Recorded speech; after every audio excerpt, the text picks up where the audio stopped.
ゴック製の飛行船倉庫。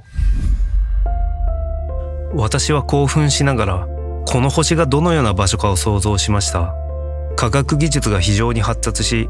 きっと活気に満ちた世界なのでしょう。街には大勢の人が行き交い、服装はきっとおしゃれで、時には奇抜なものかもしれません。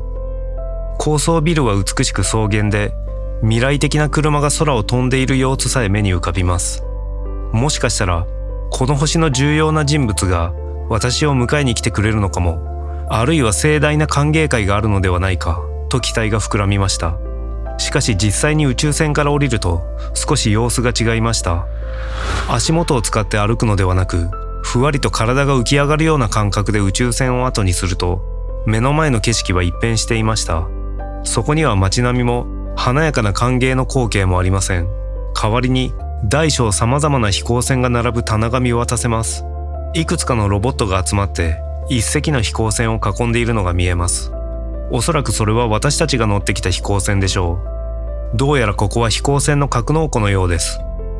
飛行船を間近で見ると、金属製の外殻が円灰色に輝き、溶接の継ぎ目もなく、外観には窓や鋼、目立つランプも見当たりません。それでも光を放っていたのが不思議です。飛行船が地球に到着した際には、浮遊して地面に設置せず、乗組員は船の底部から出入りしていたのでしょうか。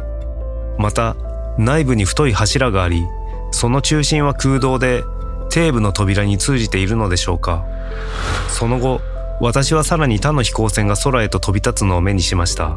飛行船は離陸すると、突然空中に飛び上がり、地面から約1メートルの高さで浮かびました。その後、左右に揺れながら反時計回りに回転し、数秒後に突然姿を消しました。その瞬間、私の頭はぼんやりした感覚が晴れ、通常の意識状態に戻り、精神もすっきりしました。改めて飛行船の倉庫をじっくりと見渡すと、圧倒的な規模に驚かされました。倉庫は果てしなく高く、数十階建てのビルほどの高さがあり、様々なサイズの飛行船が棚にずらりと並んでいます。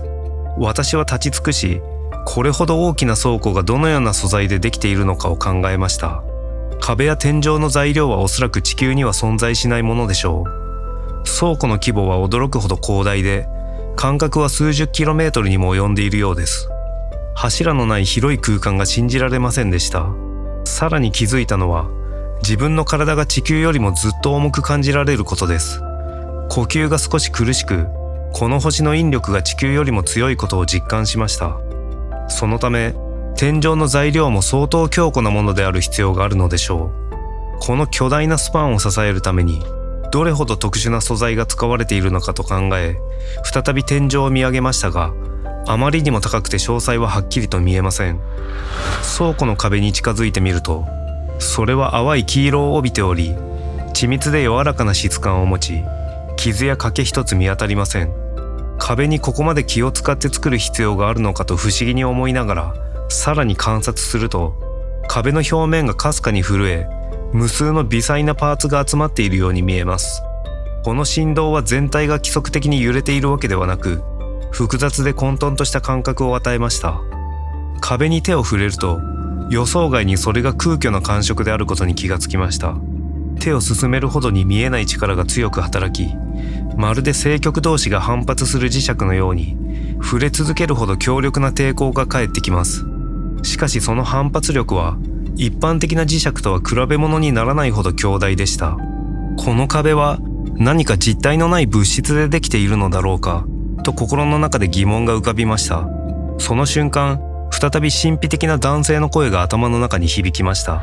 そうです。これは人工フィールドで生成された仮想の建築物なのです。人工フィールド発生器によって2種類のフィールドが形成されています。一つは引力場とは逆方向の平面対称の積力フィールドで、特定の平面を中心に全てを外側に押し出すことができます。そしてその平面の中心部分には光線凝固フィールドがあり、光を一定範囲内に凝固させています。見えている黄色い光は凝固フィールドによって黄色が選ばれ、他の色が排除されているためです。青や赤、緑なども選択可能で、それはデザイナーの好みによります。これらの光線は周囲の環境から収集されており、夜間には光の量が少なくなり、壁は暗く見えます。声は続けて説明しました。あなたは賢いですね。この壁や天井が仮想であることに気がついたのですね。実際にはこれらはエネルギーの一形態に過ぎません。人工フィールドのスイッチを切ると壁や天井はすぐに消失します。しかし仮想の壁や天井でも衝突してくる物体に対しては非常に強固で、実際の壁よりも耐久力があります。それでも限界はあり、ある速度や力を超えると物体が侵入し、内部に損傷を与える可能性があります。その強度は設計されたエネルギーレベルに比例しています。驚くかもしれませんが、私たちの星全体が高度に仮想化された空間なのです。この星に到着して最初に触れたのが仮想の壁だったとは、